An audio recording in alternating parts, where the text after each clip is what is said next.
Jamaah Masjid Baitul Muttaqin rahimakumullah, kita lanjutkan ngaji kita pada pagi hari ini.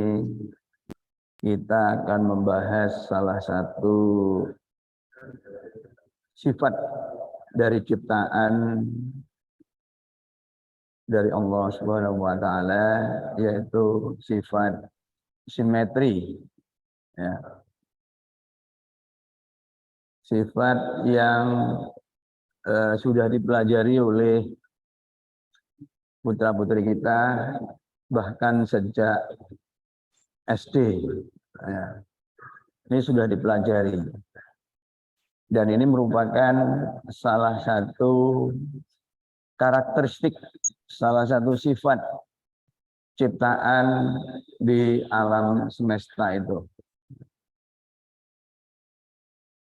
Jadi Rasulullah, kita barangkali pernah mendengar ungkapan innallaha jamilun yuhibbul jamal. Sesungguhnya bahwasanya Allah itu indah dan menyukai, menyintai keindahan.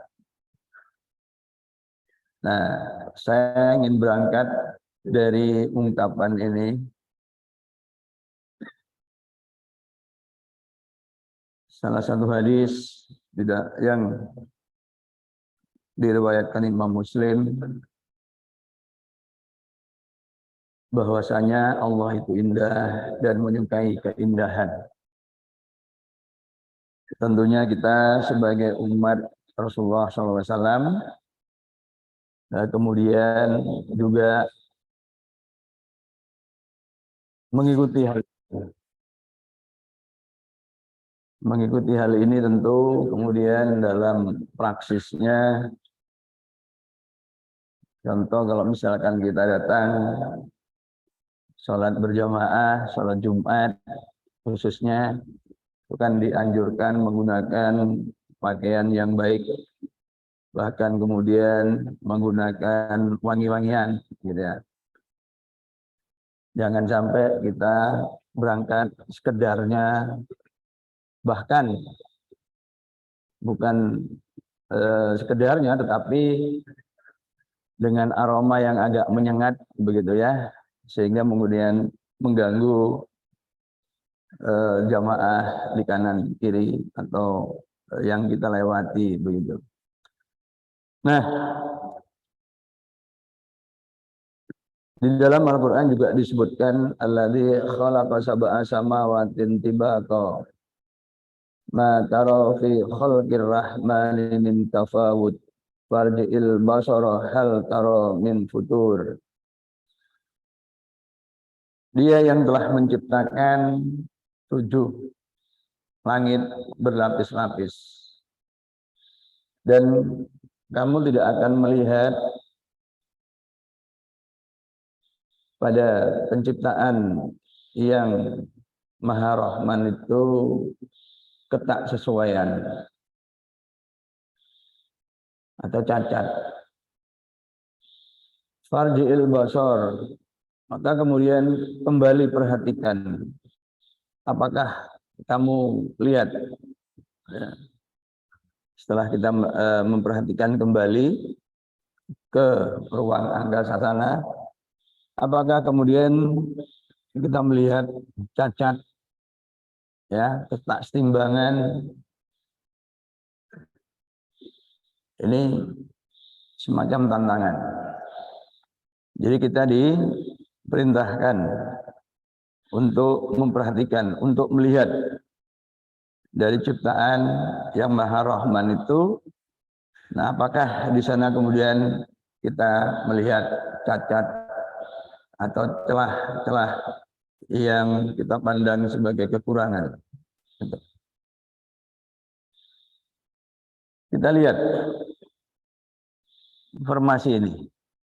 Nah, jadi ya semacam karet gelang begitu, yang kemudian bisa kita buat dalam berbagai pola. Dan tentu pola yang menarik itu adalah pola yang memperlihatkan bentuk atau sifat yang simetri. Jadi bentuk-bentuk ini adalah bentuk-bentuk yang simetri. Ini kalau kita tarik garis vertikal ya, ini maka kanan kirinya itu akan sama, nampak sama. Nah itu dikatakan simetri kiri kanan. Nah ibu bapak, ini saya lupa nggak bawa kertas. Saya biasanya bawa kertas. Ya, ini adalah kertas yang hanya mempunyai satu permukaan. Jadi ibu bapak, jadi permukaannya ini hanya satu, bukan dua.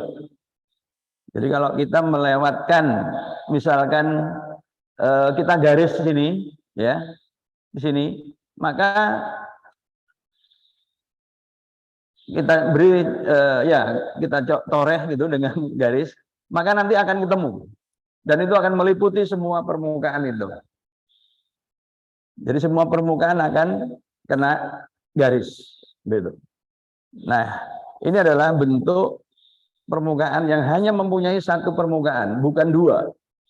Jadi, nah, ini membuatnya begini, ya. Ya, saya biasanya bawa kertas kalau pas topik ini. Nah, ini saya perlihatkan.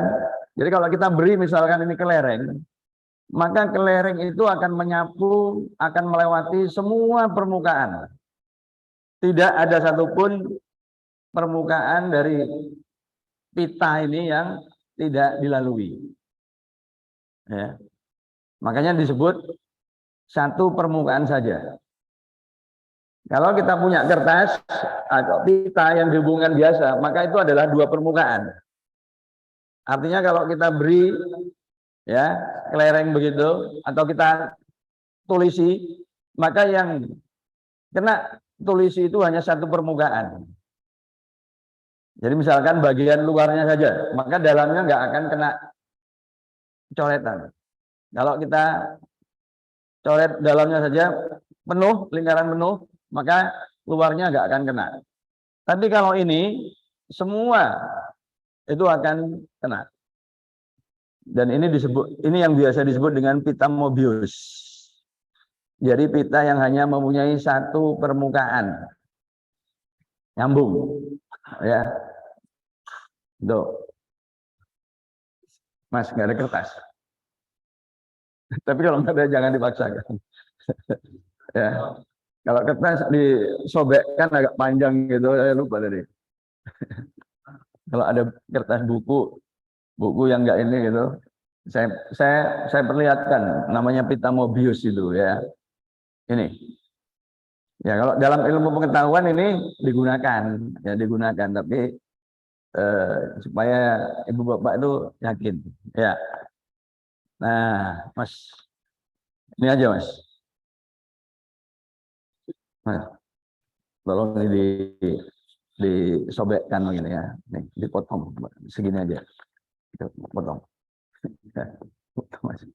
Maaf, ini ada demonstrasinya.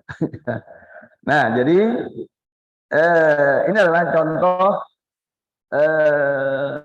satu permukaan. Oke, tuh.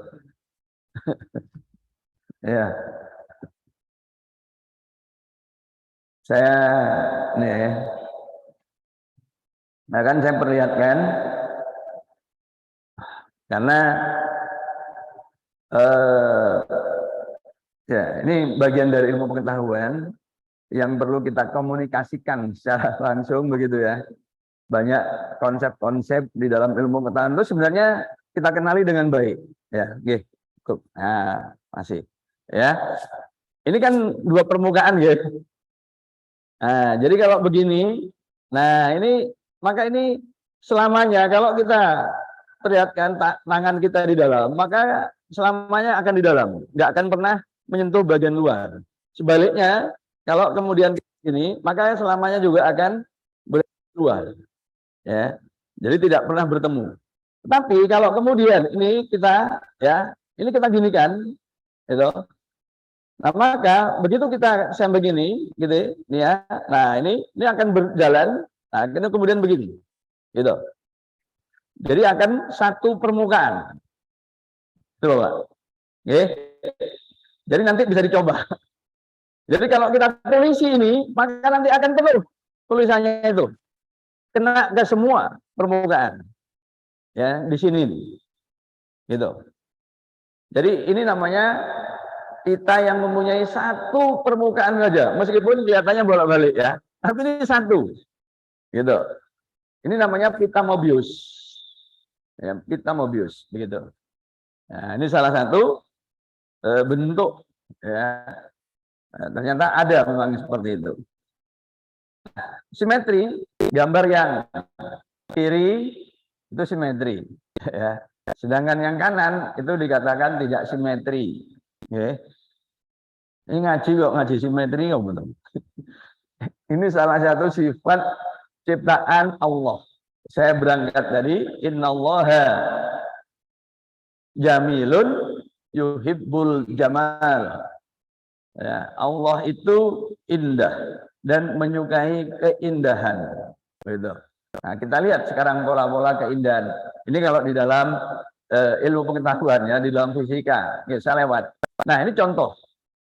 Jadi yang kiri itu segi 6. Yang kanan itu segi 5. Yang kiri dikatakan mempunyai derajat kesimetrian yang lebih tinggi daripada yang kanan. Karena kalau yang kanan itu derajat simetrinya hanya 5. Sederhananya begitu. Sedangkan yang kanan itu hanya 5, yang kiri itu 6. Nah, ini jumlah ini menggambarkan jumlah sumbu yang kalau dicerminkan begini, maka ini akan kembali ke sini, ini akan ke sini, ini ke sini, sehingga bentuknya tetap. Itu maksudnya simetri. Ya. Nah, ini tadi sebentar. Ini tadi kan ini tidak simetri.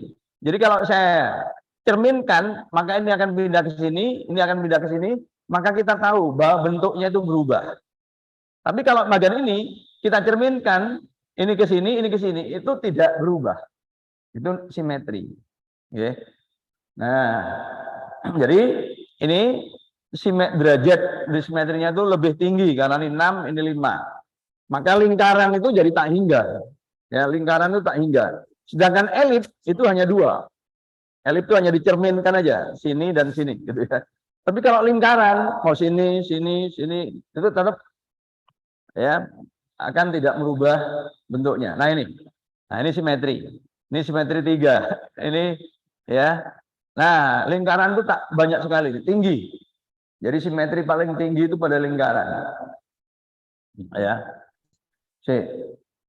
Sampai sini belum ketemu apa-apa ya. Nah, ini udah ini tingkat lanjut. Nanti kalau kuliah. Nah, ini mulai ya. Ibu-ibu suka dekorasi di rumah. Ya, hiasan dinding itu pilih yang simetri. Oke. Kan nggak mau milih yang suwek. Ini kan enggak. Jadi yang simetri. Nah, ternyata kita juga menyukai hal yang simetri, hal yang indah. Nah, ini foto dari butiran salju. Salju yang kelihatannya seperti kapas itu, ya. Nah, nanti kalau ibu bapak pas umroh, pas musim dingin, ya, saya nggak tahu apakah nanti di Saudi itu juga akan ada salju. Kalau ada salju gitu, maka ambil aja salju itu, kemudian taruh di ujung kuku dan biarkan kemudian meleleh. Sisakan satu aja. Begitu ada sisa satu, lalu perhatikan dengan seksama. Nah, bentuknya itu akan simetri nih, simetri. Nih, ya. Nah ini nah, simetri ini. Oke. Nah, ini kembang. Iya. Bentuknya ya. Nah, ini batangnya. Ini batangnya. Ini kan simetri ya. Ini kayak orang malah nih, kayak orang begini deh ya. Deh, kayak orang begini ya. Ya yang ini. Ya. Itu. Simetri. Ya. Nah, ini juga. Itu. Ini kembang, bunga. Nah, ini. Ya. Nah, ini juga. Ini bunga. Ya. Bentuknya simetri. Indah. Allah menyukai keindahan, ya. Dan itu diekspresikan dalam bentuk ciptaannya. Nah, model kupu-kupu kanan simetri kan? Ya modelnya. Itu. Nah, ini kupu-kupu. Coba perhatikan dengan seksama. Ya. Kanan kirinya. Itu. Tampak simetri. Ini juga begitu. Nah, ini ya. Malah ini seperti mataku kok beluk burung hantu. Nih.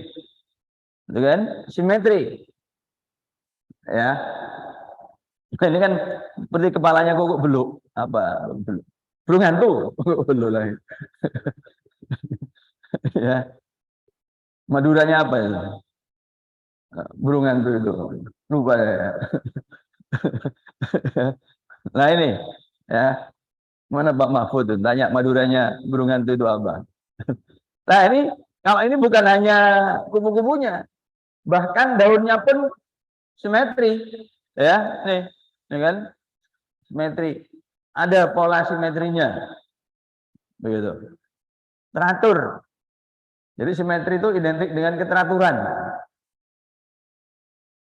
Manusia yang bisa maju itu manusia yang teratur, teratur. Yang nggak teratur sulit mau maju, untuk maju. Ya, karena kalau nggak teratur tuh nggak punya perencanaan. Sailingi, nyambut gawe sailingi, bertindak sailingi, nggak terprogram, nggak terencana, maka sulit diharapkan mendapatkan progres. Itu. Nah. Jadi untuk memperoleh kemajuan itu harus rancang. Ya, sekarang hari ini mau apa, besok mau apa, lusa mau apa, nah, targetnya apa itu harus jelas. Jadi ada keteraturan. Ini.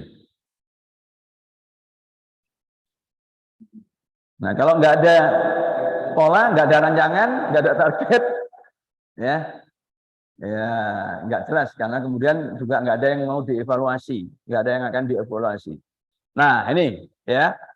Ketika mengepakkan sayapnya, coba kita masih bisa melihat kesimetrian itu. Ini kupu-kupu. Ya, tadi bunga. Sekarang apa nih? Ya, burung. Nah ini, ya. Coba kita lihat ini, burung ketika mengepakkan sayapnya, ya. Nah ini di udara. Ya. Itu. Jadi kanan kirinya itu simetri. Ya. Nah, apalagi nih burung merak, subhanallah. Ya. Dan kita punya, bangsa kita punya, Indonesia punya burung merak. Jadi alam kita tuh sangat lengkap dengan keindahan. Problemnya adalah kita kurang bersyukur. Itu aja. Kalau kurang bersyukur, apa kata Allah? Kalau bersyukur nikmatnya ditambah. Kalau nggak bersyukur, sungguh azab Allah itu sangat pedih. Nah, jadi kalau sering mendapatkan bencana, itu segera refleksi, segera muhasabah. Ya, kenapa kok banyak bencana? Singkat kata, kita kurang bersyukur. Nah, ini ya keindahan ini banyak kita temukan di sekitar kita. Nah ini kalau dalam bentuk orang, dari foto 3 orang ini mana yang tidak simetri? Yang mana? yang kiri gitu. Kita bisa langsung melihat. Dari mana tidak simetrinya, tidak dari mana kita bisa melihat yang kiri? Dari sisir rambutnya. Ya. Ini masih simetri ya. Ini juga masih simetri. Nah, ini udah disisir tidak simetri. Begitu ya. Begitu. Ya. Bayi lahir simetri. Ya, karena rambutnya juga masih halus. Nah, tumbuh simetri, mulai dewasa mulai kehilangan simetrinya. Ya. Pertama, sisir rambutnya sudah kanan atau kiri. Itu tidak simetri yang pertama. Tidak simetri yang kedua, seringkali pikirannya tidak simetri. Kalau tidak simetri apa, Pak? Miring. Tidak simetri kan berarti miring loh. Kan kalau simetri kan begini, begini gitu kan, simetri. Nah kalau begini, nah ini tidak simetri kan? Itu tadi. Oke. Nah itu ya. Jadi perjalanan manusia itu kalau tidak hati-hati, yang awalnya simetri menjadi tidak simetri. Ya.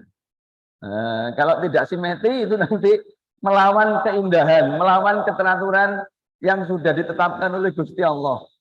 Oke. Nah, akhirnya sifat simetri itu ditiru oleh manusia. Ya, untuk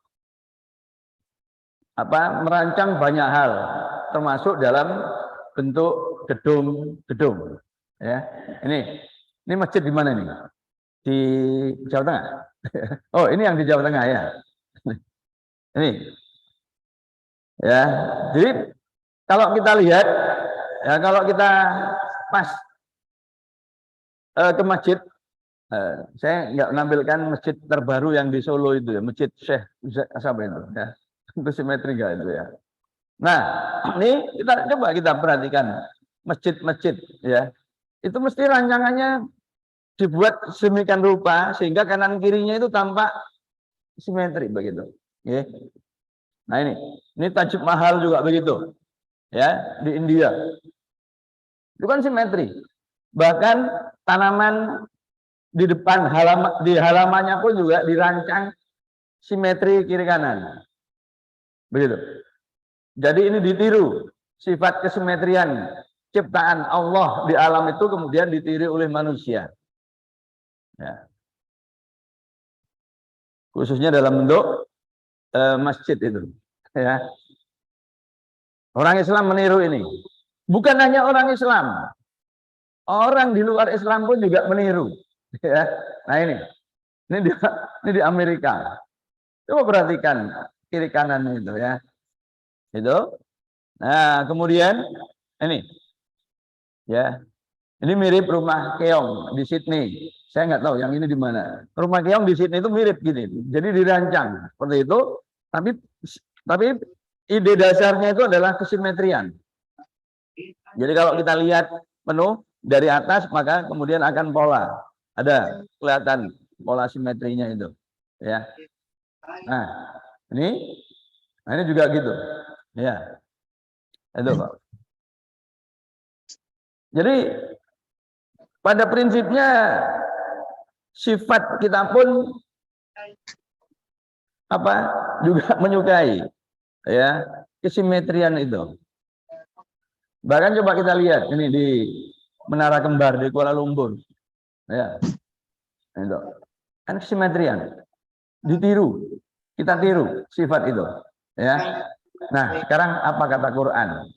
Dalam surah Al-Anbiya ayat 33, wa huwallazi khalaqal laila wan nahara wasyamsa wal qamara kullun fi falakin yasbahun. Ya. Ini. Dan dia yang telah menciptakan malam dan siang serta matahari dan bulan. Kullun fi falakin. Semua ada di orbitnya. Yasbahun ya. Yasbahun itu letter-letternya berenang. Jadi berenang, jadi mengitari ya orbitnya itu. Berjalan di orbitnya. Ya, kalau arti letter-letternya yasbahun itu berenang gitu ya. Nah ini. Nah, Kullun fi falakin. Ada dua frasa kullun fi falakin ini di dalam Al-Quran. Yang kedua ada di dalam surah Yasin. Wasyamsu yanbaghi laha an tudrikal qamara wal lailu sabiqun nahar wa kullun fi falaki yasbahun. Okay. Kullun fi falakin. Adik, kamu sudah ngaji belum? Sudah ngaji belum? Sudah ngaji belum? Sudah ya. Ini huruf apa nih? Hurufnya apa nih? Apa nih hurufnya nih? Ayo, kaf. Terus di belakang ini apa? Kaf juga. Kaf ya. Ini apa nih? Lam. Ini lam juga kan? Ini apa? Fa. Ini apa? Fa juga. Terus ini iya. Jadi depan belakangnya sama kaf. Nomor 2 sama lam. Nomor 3 sama fa. Tengah-tengahnya adalah ya. Jadi, Bapak? Tribun Bapak kalau ngaji sempat memperhatikan enggak? Enggak. Lewat. Ya. Apa ngaji kalau ngantuk? Auzubillah mulai angop. Bismillah mulai tekluk. Ya. Nah ini. Itu Pak G. Kullun fi falakin. Itu. Jadi masing-masing atau semua di orbitnya. Di orbit gitu. Simetri. Jadi pesannya itu kira-kira gitu ya.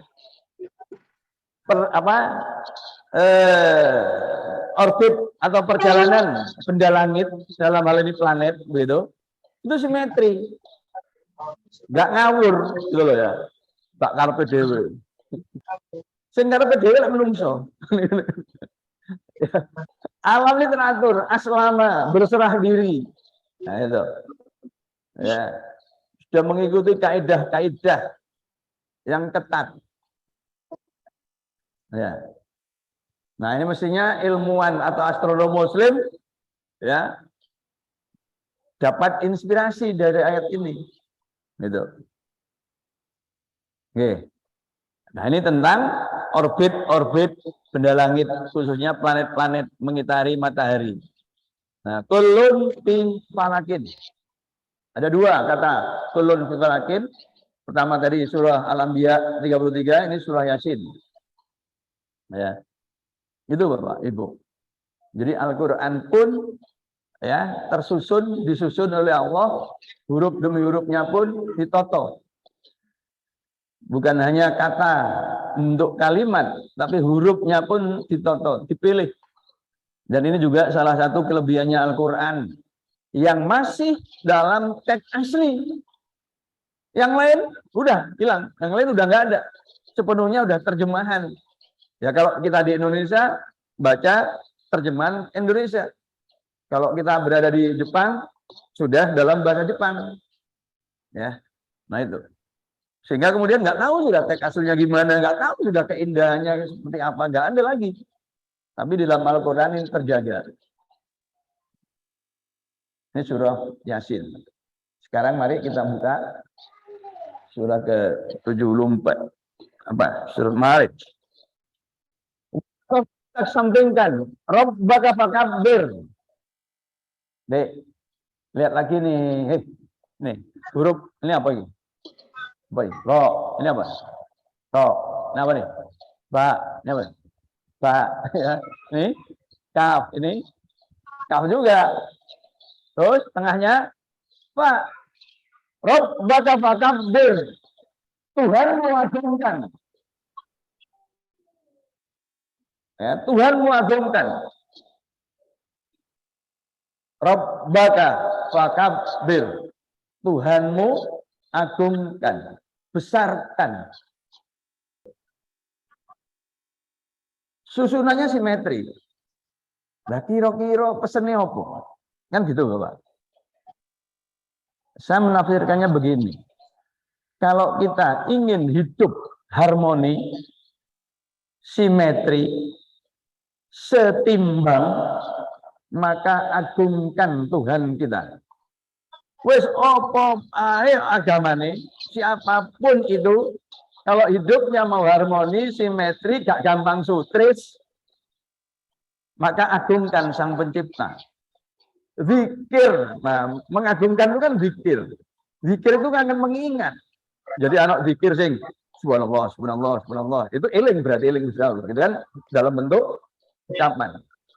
Tapi ada yang selalu ingat gitu. Ya. Jadi agungkan Tuhan kita. Gitu. Nah, lawan dari simetri tadi apa, Ibu Bapak? Lawan dari simetri tadi anti simetri atau gini kan? Miring kan? Gitu. Nuwun sewu. Kalau jenengan, kalau kita pagi gini ya, moro-moro ndelok tonggone gini nganggo anting no, kuping tengen tok. Mau aku karo nganu anduk, kowe anting tok. Atau kalau enggak anting no, irung tengen itu. Ibu bapak enggak usah tanya. Quran menyebut berarti gak simetri. Gitu loh ya. Gak simetri berarti lo ahli no Gusti Allah. Berarti dia sedang sutris. Rodok-rodok miring gitu loh Pak.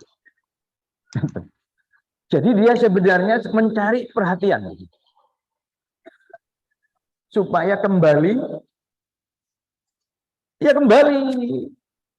Persoalan kita ini Bapak G, di era sekarang ini kadang-kadang kita keasikin pegang HP, berkomunikasi sing ado-ado, lali nek tanggane dhewe.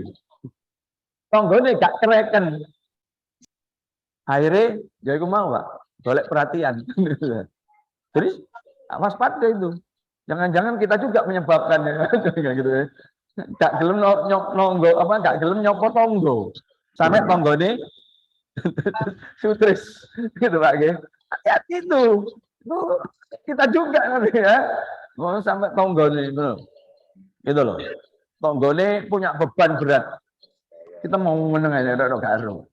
Mbok ya disopo. Ya, diajak sholat subuh. Wiritan. Gitu.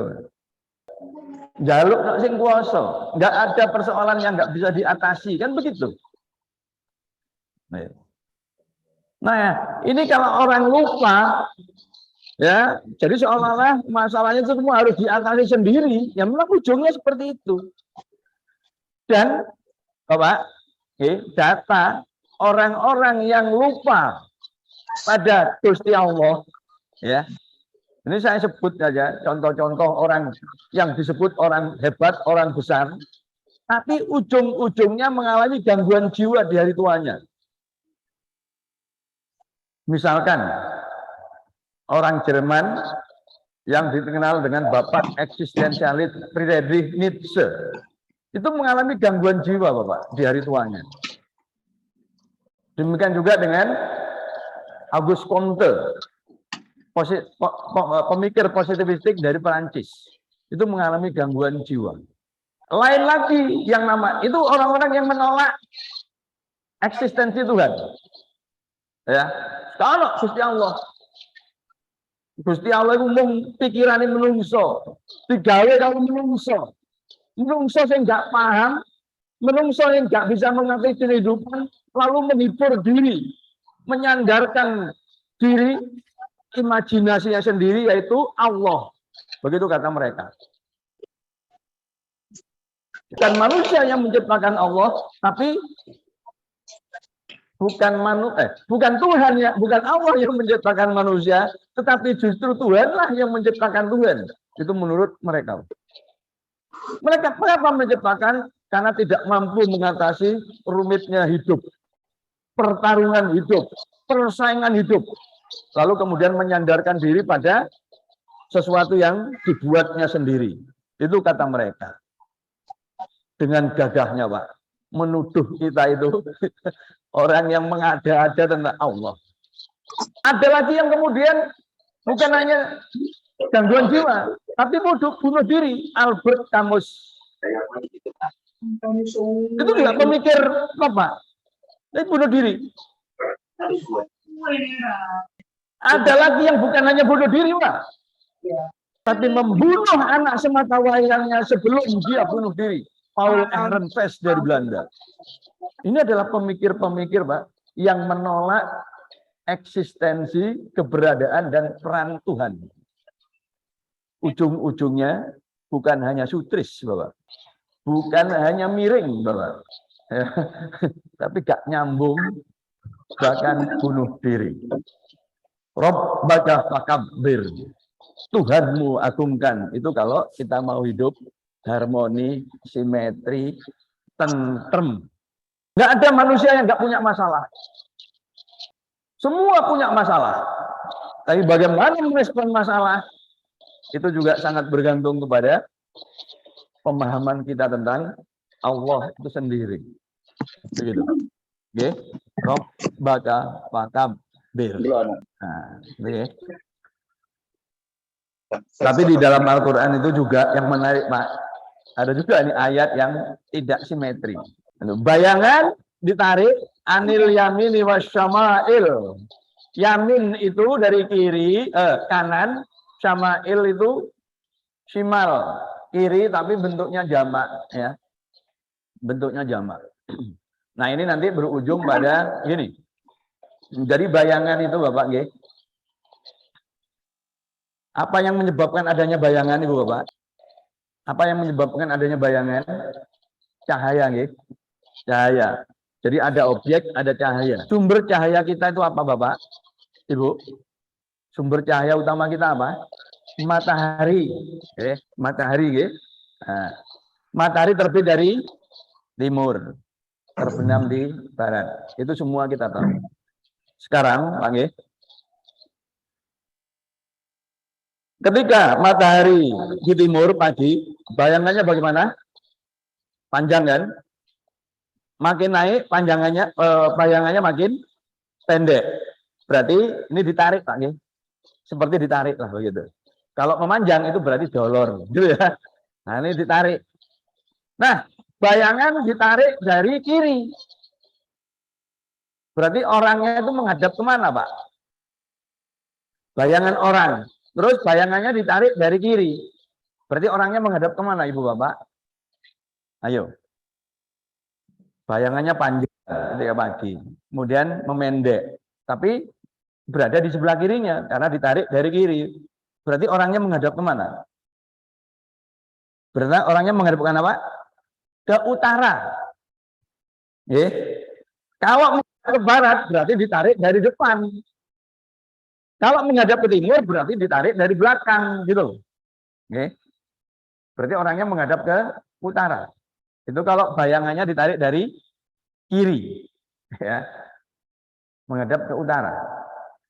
Nah, kalau ditarik dari kanan, ya sebaliknya berarti menghadap ke selatan. Nah, menurut ayat ini, Pak, yang ini ditarik dari kanan itu cuma satu. Berarti yang menghadap ke selatan tadi cuma satu, gitu ya. Sedangkan Sama'il yang ditarik dari kiri itu ini jamak. Jadi seolah-olah yang kanan itu dari kiri itu banyak. Berarti yang menghadap ke utara lebih banyak. Jadi yang menghadap ke selatan satu, yang menghadap ke utara banyak, gitu, Pak. Pak, orang Islam itu menghadap kemana, Pak? Orang Islam itu? Orang Islam itu menghadap kemana, Pak? Orang Islam itu menghadap ke Ka'bah, Pak. Bukan menghadap ke barat. Orang Muslim di Prancis itu menghadap ke timur, Pak. Orang di mana? Di Madinah itu menghadap ke selatan. Saya tidak tanya orang Indonesia tadi, Pak. Saya tanya orang Islam menghadap kemana? Menghadap ke Ka'bah. Karena orang Islam itu ada yang di Madinah, itu sholatnya menghadap ke selatan. Yaman itu sholatnya menghadap ke utara, karena Ka'bahnya berada di utara Yaman. Itu. Orang Kairo itu rodok apa tuh? Timur ngalor itu apa? Timur ngalor. Enggak. Kalau Kairo agak ke tenggara ya, timur selatan, tenggara. Itu. Jadi bukan ke barat, Pak. Kalau ke barat kan orang Indonesia, orang Malaysia. Tapi pertanyaan saya, orang Islam menghadap kemana? Gitu ya. Ke Ka'bah. Nah, ternyata tadi Pak, yang menghadap ke utara berapa tadi? Satu. Yang menghadap terbalik ya. Menghadap ke utara banyak. Menghadap ke selatan satu. Berarti kalau penduduknya itu merata Pak di muka bumi, berarti Ka'bah tidak boleh berada di mana? Ka'bah tidak boleh berada di ekuator. Karena ekuator itu yang membagi dua bumi menjadi sama, ya, selatannya itu sama. Kalau di ekuator berarti yang di sebelah selatannya ekuator, utara ekuator kan sama.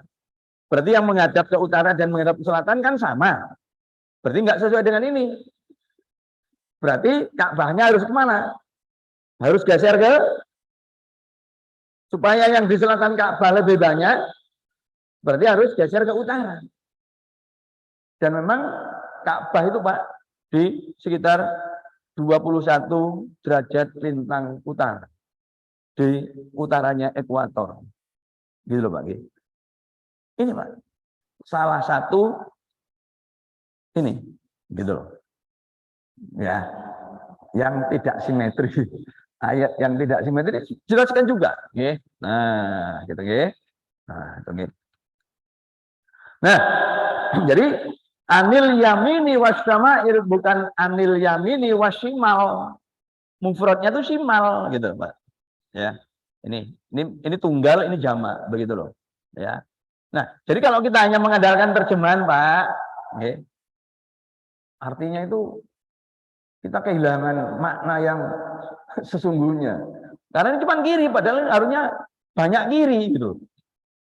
Ya, ini kanan, satu memang kanannya. Dan ini bukan ke, tapi an, karena ini dari. Implikasinya tuh berbeda. Di alamnya tuh berbeda kalau ya terjemahannya itu. Gitu. Nah, kalau kita hanya mengandalkan terjemahan ke, nah, sudah kebalikannya itu. Sehingga kemudian kalau kita menganalisis bisa nggak pas jadinya. Gitu. Nah, simetri yang hanya diketahui oleh orang-orang tertentu, ilmuwan, dimulai dari ilmuwan, begini Pak, setiap materi itu punya antimaterinya, Bapak. Kalau materi ketemu antimaterinya itu langsung lenyap, jadi cahaya. Itu, ya. Nah, ini disebutkan juga Pak oleh Al-Qur'an, subhanalladzi khalaqal azwaja kullaha mimma tunbitul ardu wa min anfusihim wa mimma la ya'lamun. Ini surah Yasin juga. Maha suci dia yang telah menciptakan pasangan segala sesuatu dari apa-apa yang tumbuh di bumi. Jadi yang tumbuh di bumi itu berpasangan. Tanaman berpasangan, kewan pasangan.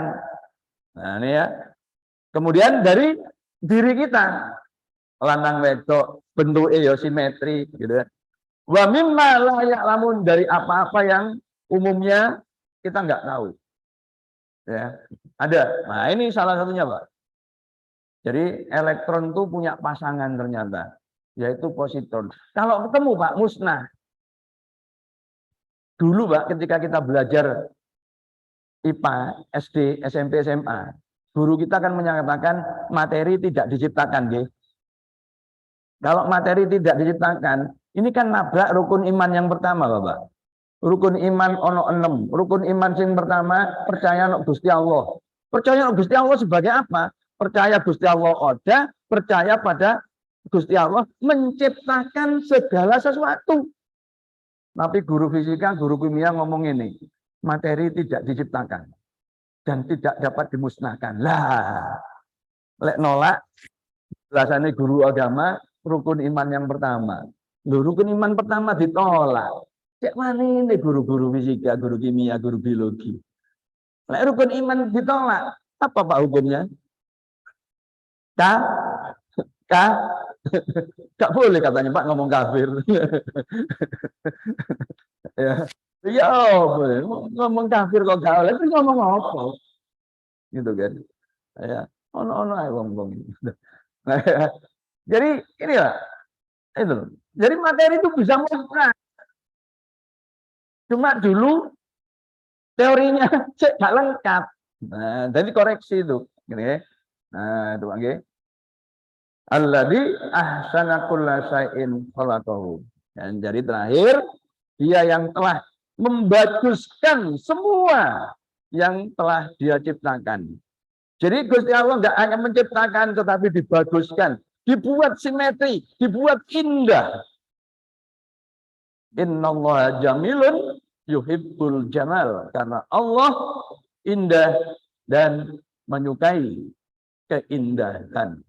Maka kita sebagai umat baginda Rasulullah SAW mestinya juga berlaku seperti itu, ya, indah, bersih, suci, gak acak-acakan, gak semrawut, gak amburadul, karena itu bukan sifat dasar dari Islam.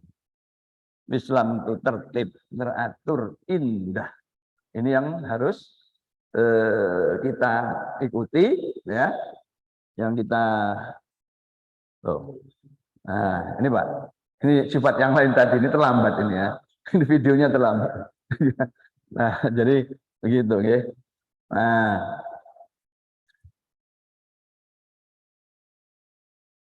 jadi sebagai kesimpulan,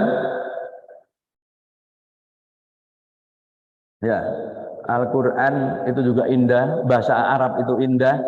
Kita tadi melihat susunan, ya, kullun fi falakin, kemudian rabbaka fakabbir. Bahkan kalau kemudian kita telaah lebih lanjut, ya, jumlah kata itu ternyata banyak di dalam Al-Quran itu yang merupakan kelipatan dari angka 19, dan 19 itu adalah jumlah huruf di dalam Bismillahirrahmanirrahim, Ibu Bapak. Kalau jenengan hitung Bismillahirrahmanirrahim itu nanti ada 19 huruf. Dan ternyata banyak kata di dalam Al-Quran itu yang merupakan kelipatan dari 19. Ini bukan kebetulan, Ibu Bapak. Wa ma khalaqnas sama wal arda wa ma bainahuma la'ibin wa ma khalaqnas sama wal arda wa ma bainahuma batila wa ma khalaqnas samawati wal arda illa bil haq. Tidaklah kami ciptakan langit dan bumi dengan sia-sia, juga tidak dengan main-main, tetapi dengan hak, dengan tujuan, ya, dengan kebenaran. Nggak ada yang sifatnya kebetulan. Jadi itulah terancang dengan baik. Itulah sebabnya kita pun dalam menjalankan tugas kehidupan ini mestinya juga dengan keteraturan, dengan perencanaan, ojo sak metune, ya, supaya kemudian kita mencapai tujuan, ya, dan kita diciptakan untuk beribadah kepada Allah, dan kita juga harus menyempurnakan akhlak kita, karena baginda Rasulullah diutus untuk menyempurnakan akhlak kita.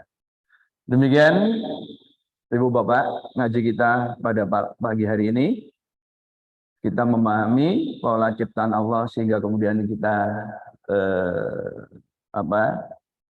makin dekat dengan Allah, makin bisa menjiwai ketika kita bertasbih, ya, dan supaya kita juga makin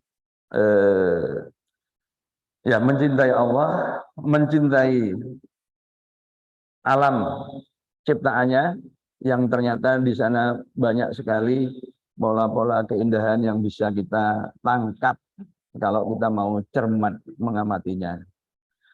Akhirul kalam, billahi taufik wal hidayah. Assalamualaikum warahmatullahi wabarakatuh.